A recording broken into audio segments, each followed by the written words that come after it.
Hi all, welcome back. It's Fleur from Fleursbydesign. Today I'm going to do another layout and I'm going to show you how I print my photos off on my Canon selfie using my phone. So I take a lot of pictures on my phone. I think most people do these days. And to set it up so I can print like a square Instagram photo, I use the app called PicFrame. And the way I do it is I end up printing two smaller pictures on a 4x6. So you get one large picture and then two small pictures. And how you do that is you just go into PicFrame and you change your ratio up here to a 4x6. So that would be a 3x2. And then you choose the one that's got one large photo and two small photos. And with these you can adjust, how big you want your photo. So basically you want to adjust the photos so they are all square. And then you're just going to go ahead and add your photos. So you just go to your camera roll and then add the photos that you want to add in there. I'm just going to pick 3 random ones. And so you can see you can edit the photo in there. You can move this to make those bigger. You can also move this up and down. So if you want to make one really big and one really small, you can do that. So you can just, fool around with it until you have it how you like it. And I usually do it so that this is a square and then I have 2 other smaller squares on that side, so like that. And then from there you just go to your Canon print app and you select the photo that you have already done, which is this one here. So this is one that I'm going to scrapbook today, which is from our date with our adopted girls. And I have a fun photo of us at the waterfront and then them playing with Snapchat in the car, and one from where we had dinner. So I'm going to select that one and then hit next. And then you're just going to hit print and it will send the image to the printer, and I better move that so it has room to come out. So you need to leave room at the back for it to come out. So it'll just print it out, and with the selfie it goes through 3 or 4 times and adds like color each layer. So you'll see it'll go through 3 or 4 times, and it does take a few minutes for it to print.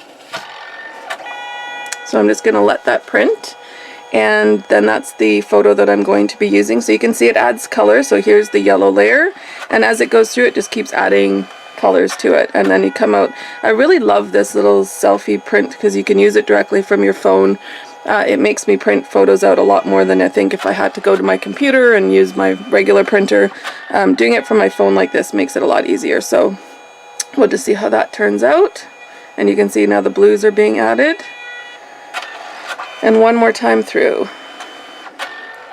And then it'll be done. And you have one square 4x4. And I always use the, I always add a border because with these selfie, they have this little bar here, and if you make it full size, you're going to end up with it going over this line here. So I always add a little bit more of a border around it. So here you go. So you've got one photo there and 2 square photos there, and that's what I'm going to scrapbook today. So I'll be back to show you how I do that.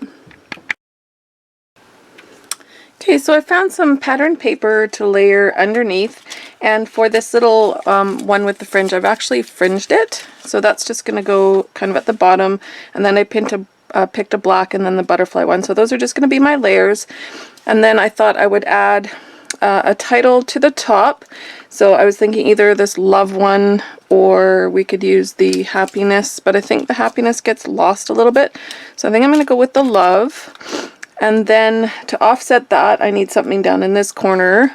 So they have these really cute epoxy flowers, so we could maybe use those down there. And then to offset maybe the black, we could use some more of those. I've already pulled out some of the black letter stickers from the word stickers. So I thought maybe I could just layer some of those on here as well. Just to kind of offset the black, and there we go, maybe 3 like that. We can change those around. And I also found this really cute little chipboard. It says my happy heart, and I think I'm going to add that, kind of make the black triangle like that. Now here we are adding gold again. So I usually like to work in triangles, so I'm thinking maybe I'll look through the collection and see if there's anything gold that I can add maybe up here, and then maybe something, another heart or something onto that little cluster that I'm making there. But but the epoxy stickers don't have any gold, so we'd have to look at this is the sticker sheet. So we do have, or the chipboard sheet, sorry.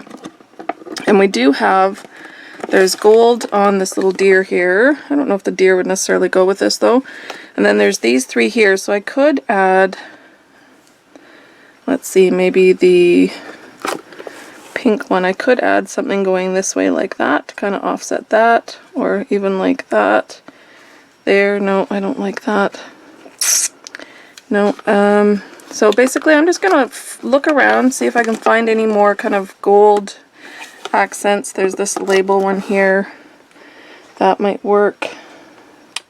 No, it's a little big. So I'm just gonna look around and see if I can find anything gold that I can add, maybe even just some sequins or something like that, and I'll be back to show you how that looks.